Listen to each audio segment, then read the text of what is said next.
asalaamaaleykum mbokku Sénégal mbokku diaspora bi Immigré TV moo ngi leen di nuyu man la Cheikh Djibril Kane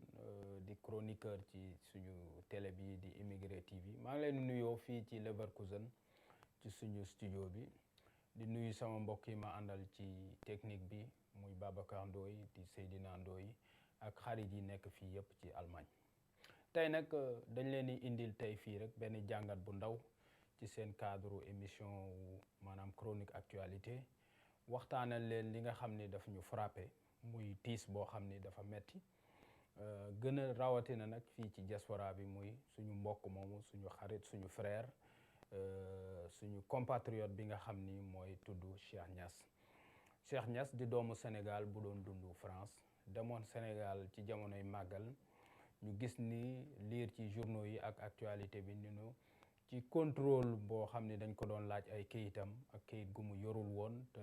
yónnee woon pour ñu jëleli ko muy carte grise bi ca la maanaam lañ ko yóbboo ca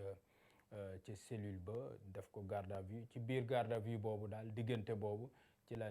la maanaam ñàkk bakkanam déglu nañ nag ay mbokkam wax indi ay seede ci moom maanaam seede yu baax nit mu doon nit ku baax d'après li ko ay mbokkam waxal maanaam d'après li nga xam ni doomam jooju tamit moom la ko waxal Immigré TV di profiter ci antenne bi di jaal yaayam suñu yaay jooju di ko massaw di jaal maanaam son fils di jaal aussi ses frères et sœurs di jaal aussi ki nga xam ni moom la soxna am la moom la ko yàlla boole loon di ñaanal kii fi jógee di Cheikh Niass yàlla saa borom xaare ko àjjana woyofal suuf ci kawam ñu ngi jaal aussi toute la diaspora sénégalaise di profiter aussi di jaalaale aussi tout le Sénégal parce que c'est une perte ñàkk gu metti la ndax lu ni mel mënoon naa ñàkk ndax ginnaaw yàlla moom moo bind dund bind faatu waaye tamit am na ci yoo xam ne ci yenn yi faatu yi bu fekkee sabab gi dafa jóge ci doomu aadama yi dañu koy déplorer maanaam ñaawlu ko ndax lu ci mel mënoon naa ñàkk waaye lu ci mel dugguleet Sénégal dafa mel ni daal réew mi dafa dugg ci guuta wala muy bato bu yëngu boo xam ni daal kenn xamul lu mu doon ndax mois de mars bi passé rek fukki doom ak ñeent yu Sénégal daanu nañ te ñi gën a nekk ay xale lañ ci diggante atum fukk ak ñaar ba ci fanweer ak juróom ñoo ca daanoo waaye mel na ni ñi ñuy jiite ñoom taxawagun ba tey def seetlu gi ci war wax nañ nag dégg nañ jiitum réew mu génn ni maanaam ñàkkum xëy moo ko waral la mu wax sax ci tubaab mooy je vous ai compris mooy maanaam daal dégg naa leen ñu ngi sàkku ndax ñu dégg nañu man jàpp naa ni déggu leen ndax dégg doon na tax ñu dalal réew mi ndax réew mi dafa war a dal suñu maam ju baax ja da ko daan wax mooy Cheikh Ahmed Tidiane Al Maktoum radiyallahu taala anhu ñu ngi koy ñaanal de passage yàlla saa borom gën a dolli ay leeram daan na wax pour ñu déglee ñu sang réew mi ndax nit ñi dalatuñ ñu dalal nit ñi waaye man jàpp naa ni lam doon digle fa la ñu toll Sénégal dugg na ci ay jafe-jafe dugg na ci ay xat-xat yoo xam ni boo fi nekkee sax di wax naan kii wa tooñ wala kii wa tooñul da ngay gën a yokk li wolof di wax yokk xar mi karaw li ñu ci ñun jublu ba tax ñuy def waxtaan wi mooy fexe ba sénégalais yi xam ni réew mi dafa am benn climat social bu fi nekk boo xam ne dañ ko war a dalal dañ ko war a apaiser ni ñu koy apaiser nag weesuwul mooy maanaam ñu duggaat ci communication ak dialogue parce que braquage bi entre pouvoir opposition ak citoyens yi wala entre pouvoir ak citoyens yi bari na trop ndëgg ni si tey jii dong ñu ngi waxtaanee ñu ngi jël nee nañ Guy Marius Sagna moom dañ koy prolongé nañ garde à vue am dañ koy téye le 14 lañ koy jugé waat ci ay wax yoo xam ne da koo yëkkati jëme ko ci gendarmerie ak yooyu mën nañoo apprécier na mu waxee ak yooyu yëpp waaye man jàpp naa ne kaso yi ñuy jël dafa ne mooy solution état moom xaw ma ku koy xelal wala ñi yor nguur gi xaw ma ku leen di xelal mais man jàpp naa ne du solution parce que bu fekkee lu mu ci jublu mooy kase nit ñi wala maanaam fexe ba nit ñi dootuñu wax dafa mel ni ñun fay dugal bu ñu génnee dañuy gën a xabtalu dañuy gën a bari ay wax kon nga xam ni répression man jàpp naa ni du aaday cosaani Sénégal répression nag ay méthodes yoo xam ni la colonisation moo ko indi Sénégal colonisation moom bi mu ñëwee yàggul Sénégal ndax def na fa téeméeri at ak lu nit ñi juróom fukk waaye gis nañ ni dafa mel ni jeexital gu mu def ci ñun ba nit ñuy yore ak nit ñuy jëflantee da nga koy gis ci ñii ñuy seqal moo xam muy police moo xam muy gendarmerie day nekk ay jafe-jafe yoo xam ne jàpp naa ni war nañoo taxaw def li nga xam ne moom la borom xam-xam boobu ñuy woowee Mouhamadou Diouf te mu nekk Columbia ca États-Unis li muy woowee le traumatisme colonial dama jàpp ni moo ñu jàpp. Traumatisme colonial nag il faut le penser, il faut le soigner, il faut l'accompagner, il faut le guérir. Man dama jàpp ni daf ñu topp ba ci suñu administration daf ñu topp ba ci suñu rapport entre maanaam moo xam takk der yi moo xam citoyens yi moo xam ñii jiite ak citoyens yi dafa ne loo xam ni daal dafa nekk un prolongement bu metti ci Sénégal. lu tax ma wax ko mooy da ngay gis sax maanaam li nga xam ni souvent mooy résoudre problème yi suñu diggante mooy simple dialogue maanaam mooy courtoisie teg ko ci respect teg ko ci maanaam échange courtois boo xam ne entre ñoom ak ñun day jafe dafa mel ni daal boucher yi canaux yi dañoo fatt te c'est dommage parce que man li may wax nii xam naa ci dara man ay policiers ñoo ma yar ay maa ngi leen di saluer de passage muy suñu tonton du suñu papa Babou Sène ci Thiès moo ñu yar man maag doomam ak sumay xarit ak sumay rakk ak sumay mag daanaka ñu defandoo lu ci bari ci maanaam li nga xam ni fowandoo ci jeunesse comme niñ koy waxee ñu newoon ay policiers exemplaires à Thiès. Son petit frère aussi Assane commissaire Assane à l'époque inspecteur ñu ngi koy nuyu de passage ma am ci xarit yu bari ay ñoom ñu ci mel ni ay Malick Thioubou c'est des éléments Sidi Ablaye Wade sama promotionnaire la c'est des amis vraiment ñoo xam ni ils sont proches dañu bokk lépp mais dama gis ni amuñu benn problème booy waxtaan ak ñoom bu ñu nekkee aussi en mission di la expliquer lu bari moo tax ma jàpp ni amuñu problème parce que policiers yi bu ñu jugee ci seen liggéey ci ñun ci famille la ñuy ñibbi mais problème bi mu amee mooy souvent lu ñu war a nga xam ne mooy suñu baax ñun Afrique mooy wax kaddu ñun kaddu la ñu am waaw on a choisi d'avoir la parole parce que écriture moyen d'expression la mais la parole aussi moyen d'expression la l'Afrique dans sa globalité dans sa généralité moom dafa choisir jor kaddu Sénégal nag nekk peuple kaddu peuple dialogue ci peuple dialogue boobu ak kaddu boobu ñu doone moo tax ñu war di waxtaan man dama gis ni canaux yi ñoo bouché man nag fii yàlla def na ñun dañuy liggéey ak police dañuy def li nga xam ni moom la ñuy tuddee médiation boo xam ne ay médiateur culturel di ci yëngu ci domaine boobu dañuy waxtaan ak police allemande parce que c'est pas seulement propre au Sénégal maanaam ay bavures policières ak yu mel noonu day am Allemagne day am France day am États-Unis gis nañ l'épisode George Floyd aussi daaw nu mu ren bii la woon sax nu mu lëmbee woon États-Unis avant les élections gis nañ ni c'était vraiment douloureux et très dommage mais depuis lors américains yi dañu décider di rapprocher aussi seen peuple ak seeni police ñun aussi de la même manière ñun loolu la ñuy xaar ci autorités yi que Sénégal def rapprochement bi mu am ay kuréel ay association mu am ay ONG yoo xam ni dañuy choisir rapprochement bi parce que police moom vraiment mënul ñàkk ci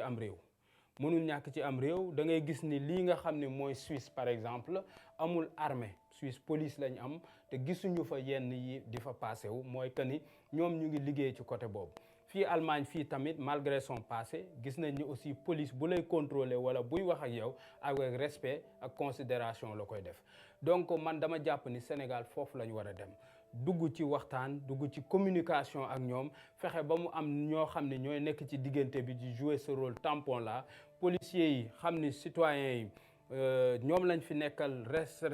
cadre respect ak yombalal leen seen liggéey ñoom aussi ñu xam ni citoyen lañ fi nekkal ci cadre maanaam delloo leen respect boobu ak jàppale leen pour ñu mën a def seen mission ni mu waree parce que ñoom ñoo yor ce qu'on appelle dans un état les missions régaliennes yu ci mel ni maanaam sécurité ak défense loolu police état gendarmerie ak militaire ñoom ñoo ko yor léegi loolu moo waral taxal ñun ñu war a fexe maanaam dañoo bokk ndey bokk baay fexe ba doon benn parce que léegi avec la dangerosité du monde avec la porosité des frontières yi ni mu ubbeekoo ni mu yaatoo léegi da ngay gis ni lii ñuy wax les guerres asymétriques yi nga xam ne day am te ku ne gis na ni Afghanistan wane na ni guerre classique moom daanaka jeex na ci àdduna bi ndax bërki démb la gagné Amérique ak fukki réew ak juróom yoo xam ni moom la ñuy woowee OTAN yu dajaloo woon ni dañuy xeex contre les Afghans gis na ni groupe taliban moo leen gagné loolu muy défaite bu metti waaye lan nga ci war a jàngate mooy ndekekat guerre yi nekkatul maanaam ay armée yooyu gis comme que nekkatul ay armée yoo gis ki la ci mën a jàppale dëgg pour nga réussir guerre yi pour nga am information yi nga bëgg pour nga maanaam gën a mën a gaaw anticiper ci résoudre crise yi mooy sa population maanaam kon population day nekk sax rôle maanaam avant-gardiste rôle maanaam koo xam ni day fexe taxawu ba nga xam ni conflit yi moo xam mu nekk koo xam ni day dem gis lu dul joon mu dem wax ko waa police wala mu gis loo xam ni mën naa jur musiba mu teel a avertir ki nga xam ni mooy police te population buñ ko waxee mooy askan wi taximan baa nga ca chauffeur bi ci mbedd maa nga fa Cheikh Niass mu nga ca man maa nga ca keneen mu nga ca parce que loolu mooy maanaam aar am réew du ay rek ñuy sol ay tenue rek ñoo koy aar am réew ñëpp koy aar moo tax man sama appel du ma ko jëmee ci di décrier maanaam la police parce que police maanaam institution la corps la am na xëy na ñu fa nekk ñuy tubaab di woowee les brebis galeuses ñoo xam ne vraiment ñu ngi xajamal corps boobu mais ñun li ñu xamoon ci police à l'époque te man jàpp naa ne ñii ma fi tudd di samay xarit ñoom ci démarche boobu la ñu nekk mooy une police républicaine bu njëkk sax da ngay gis ci jargon bi ñu leen di woowee les gardiens de la paix mooy ñi nga xam ne ñoo doon wattu jàmm kon dañ leen di woowaat ci seen mission yooyu nga xam ne moo doon les gardiens de la paix ñun mosuñu leen a ragal dañ leen daan gis traverser tali bi daw ba ci ñoom des fois ñu neexal ñu may ñu juróomi dërëm wala may ñu jënd gerte caaf encouragé ñu ci suñuy école boobu ñu ngi dem école kon dañuy bëgg ni loolu rek rôle boobu nga xam ne dañ daan nekk père de famille mais aussi nekk des mentors yoo xam ne ñoo ñu doon encadré police boobu nag xam naa ne dina jafewaat am mais am nañ ci yaakaar ndax effectif yi léegi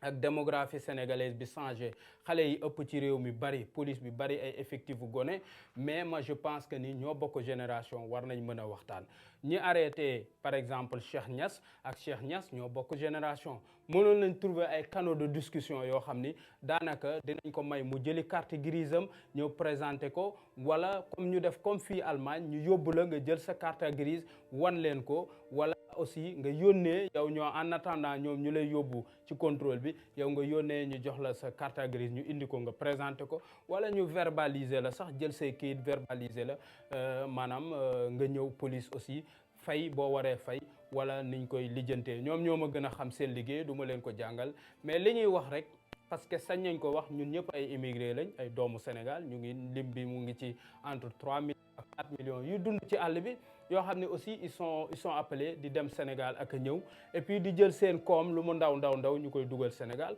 parce que état Sénégal moo wax ni diaspora mooy premier partenaire am premier bailleur Sénégal diaspora la du maanaam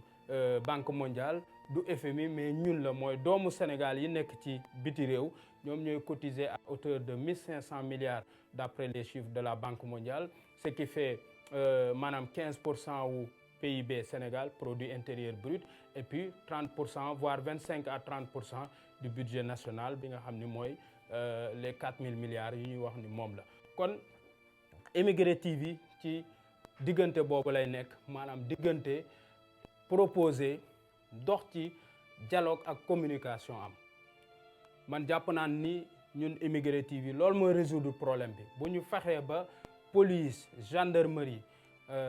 ñooñu nga xam ni ñooy gën a jege ak population bi parce que militaire moom xaw nañu sori moo tax xëy na sax problème yi amul mais dañuy gis ni souvent militaire sax dafa jaxasoog askan wi fi nga gis daal lu muy sooxe mooy police surtout police ak gendarmerie mais dama jàpp ni canaux de discussion yi de dialogue bi communication yi ñoo fatt yooyu lañ war a maanaam fexe ba fattar ñi ko loolu nag citoyen mën na ci jouer rôle bu rëy les porteurs de voix mën nañ ci jouer rôle bu rëy association yi mën nañ ci jouer rôle bu rëy sëriñ yi tamit mën nañ ci jouer rôle bu rëy ndax man exemple bi ma ciy joxe mooy da ngay gis lu ci doy ni màggalu Touba wala gàmmu yi ñun ñëpp dañuy nekk di gàmmu di màggal mais police ngay gis ci mbedd mi ak gendarme yi ñu régler circulation bi ak di maanaam fexe ba nit ñi nekk ci jàmm kon ñoom seen liggéey kenn mënu ko natable liggéey bu am solo lañ am ci réew mi te réew mënul dem sans police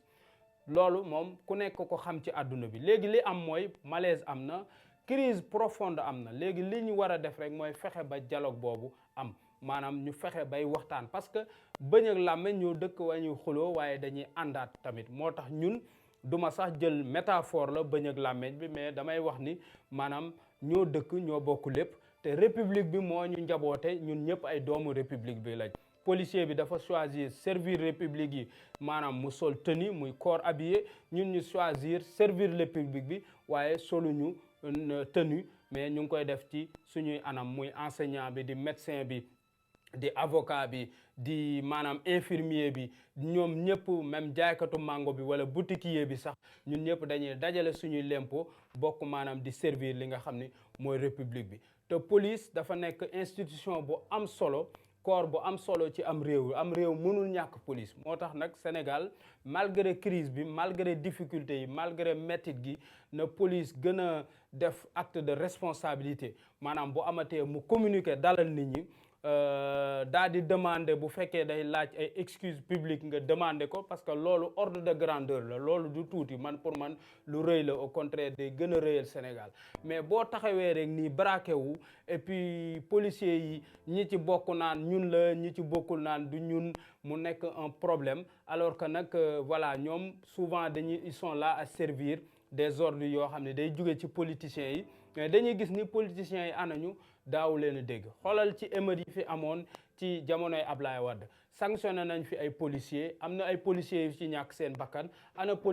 politiciens yi leen doon digal ay ñoom maître Ousmane Ngom ak yooyu ñi nekkoon à l'époque ay ministre de l'intérieur ñu ngi waat recyclé wu naat ci pouvoir bi àndaat ak pouvoir bi. léegi aussi de la même manière politiciens yi dañu war a xam ni police ñoom ay fonctionnaires lañ, c'est des fonctionnaires, ils sont là pour servir l'État, servir la République sénégalaise et non servir des hommes. Les hommes passent dans la République, les institutions demeurent. maanaam ay fonctionnaires lañ, kon nañu bàyyi xel ni ñoom nit ñi lañ fi nekkal, mais aussi nit ñooñu ñu fi nekkal nit ñi war leen a delloo li nga xam ne ñoom tamit moom lañ mérité. parce que police ak gendarmerie budul woon ñoom duñu màggal ci jàmm, ñun duñu gàmmu ci gàmmu, di ñu maanaam fexe bu ñu tëddee di nelaw. en tout cas man dama leen di saluer, maa ngi profiter aussi di lancer appel, di saluer aussi le commissaire des Parcelles Assainies de Thiès avec l'excellent travail qu'il est en train de faire au niveau de Thiès. di saluer aussi les corps habillés yi nekk Thiès yëpp parce que man xam naa ci dara, dama ci am ay xarit yu bari et puis bon j'ai grandi sous leur ombre, ñoom ñoo ma yar, ñoom ñoo ma def tey jii li ma doon nii tey bay toog di wax. et puis puisque ñoom nag y a le secret bi nga xam ne moo leen entouré mooy maanaam li nga xam ne mooy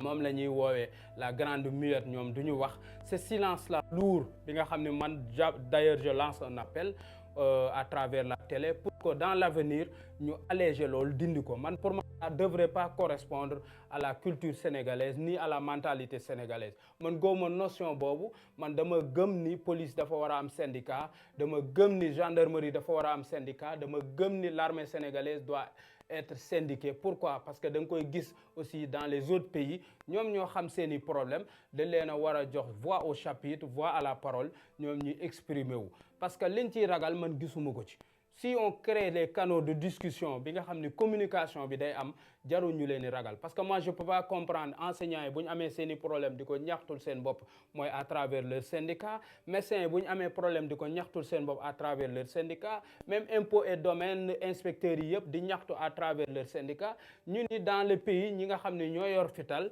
ñoo yor maanaam kaaraange réew mi, ñun leen doo leen wax, da ngeen di noppi, maanaam lu leen metti da ngeen koy bind. loolu c'est frustrant pour des adultes yoo xam ni aussi di commander ay troupes, am lu leen di metti, am lu leen di neex, war na leen a war a may possibilité pour ñu am seeni biir ñoom aussi regroupés à travers des syndicats organisés, ñu may leen fu ñu koy waxee. loolu daal moo doon sama appel encore une fois. di jaalewaat sama début parole mooy Cheikh Niass ak ay mbokkam, di ko jaal yaayam, di ko jaal soxnaam, di ko jaal ay doomam, di ko ñaanal yàlla mu xaare ko àjjana, di ko ñaanal yàlla mu teerew ñu ko ci àjjana ye gën a kawe. Émigré TV s'associe à la douleur que traverse la famille et puis présente ses condoléances, ses sincères condoléances. di aussi di jaal émigré yëpp, moo xam waa Paris, waa France yu nga xam ne fa la nekkoon, di jaal waa Allemagne, di jaal aussi sénégalais yëpp d'une manière générale. di lancer un dernier appel boo xam ne day jëmaat ci police ak gendarmerie ak la population sénégalaise et les autorités étatiques aussi, que ñu assainir maanaam ñu apaiser le climat social au Sénégal, mais fexe ba sénégalais yi dans l'ensemble, malgré nos divergences politique idéologique ñu xam ni dañu am essentiel bu ñu war a retrouver mooy le Sénégal. Et puis le Sénégal mooy lan mooy fexe ba doon ay doomi Sénégal yoo xam ni li suñu cosaan ak suñu aada te suñu diine may ñu ko mooy waxtaan ak jàmmoo ñu fexe ba doon loolu. parce que comme suñu devise nu mu koy waxee rek un peuple un but une foi mooy maanaam benn askan lañ benn jëmukaay lañ am benn gëm-gëm ak benn pas-pas benn gëm boo xam ni moom lañ jiital mooy un peuple un but une foi. kon foofu laay jeexale di leen wax rek ni leen encore une fois nañu ànd bokk ndey bokk baay dalal réew mi fexe daal ba nga xam ni le meilleur bi ñu yéene Sénégal moo xam doomam yi ne biti réew wala doomam yi ne ci biir réew mi ñu ànd dox ko. encore une fois yàlla yërëmal ñu jéggalal ñu ki nga xam ni dafa bokk ci ñun te jóge fi di Cheikh Niass di leen jox dig daje ci beneen chronique actualité ci fan yu néew jaa ngeen jëf.